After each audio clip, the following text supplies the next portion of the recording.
if you post these kinds of articles in forums and ask, what do people think of this, that's kind of dangerous, because you're going to get a lot of people who just react to the headline that they saw on CNN, which is a complete lie. And remember, CNN is also on the payroll of a lot of pharmaceutical companies and a lot of snack food companies. So absolutely ignore that, and just know that you do not live in a world where truth is the guide.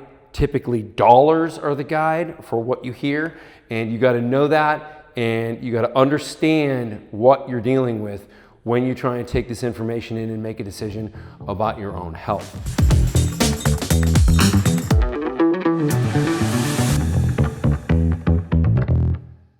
Hi, my name is John Jaquish. I'm a doctor of biomedical engineering, which gives me a unique perspective beyond what a lot of the sports scientists have to say here on YouTube.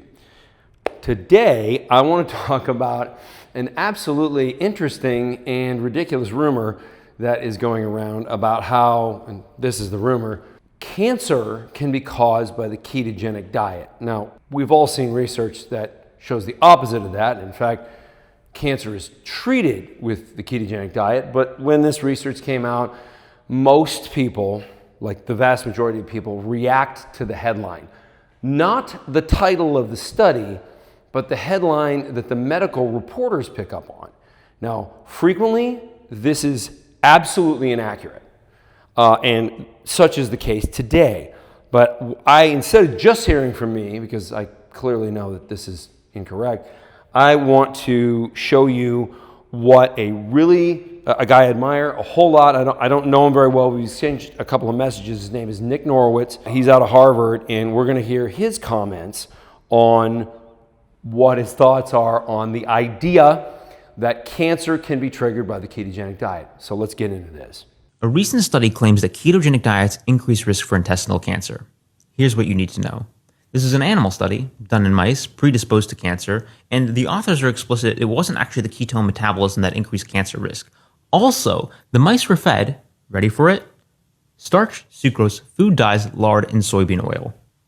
That was the ketogenic diet. So, the ketogenic diet they were given was loaded with sugar and seed oils. So, not at all a ketogenic diet. So just because they called it a ketogenic diet, I think some would say the researchers might be confused, but that's really basic. That's beyond a mistake. They just lied.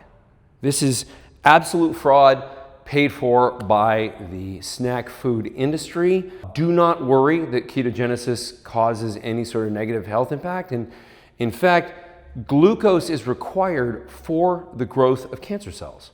And this has also been known for, I think that one's been known for about 75 years.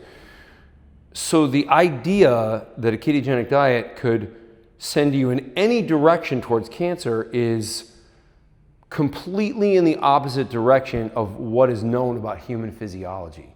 So if you post these kinds of articles in forums and ask, what do people think of this, that's kind of dangerous, because you're going to get a lot of people who just react to the headline that they saw on CNN, which is a complete lie. And remember, CNN is also on the payroll of a lot of pharmaceutical companies and a lot of snack food companies. So absolutely ignore that, and just know that you do not live in a world where truth is the guide. Typically, dollars are the guide for what you hear, and you got to know that, and you got to understand what you're dealing with when you try and take this information in and make a decision about your own health. Please leave a comment, and if you want a deeper understanding, I can try and answer some of the specific questions, because I think there's going to be some nuances here, and maybe that'll spark another video if you have a really good question. See you in the comments, and also see you on the next one. If this video helped you, I want you to subscribe and follow. I'm going to put out videos on a regular basis. I think they're going to help a whole lot of people, especially if you're one of those people that doesn't just instantly grow from lifting regular weights. We've got the answer for you.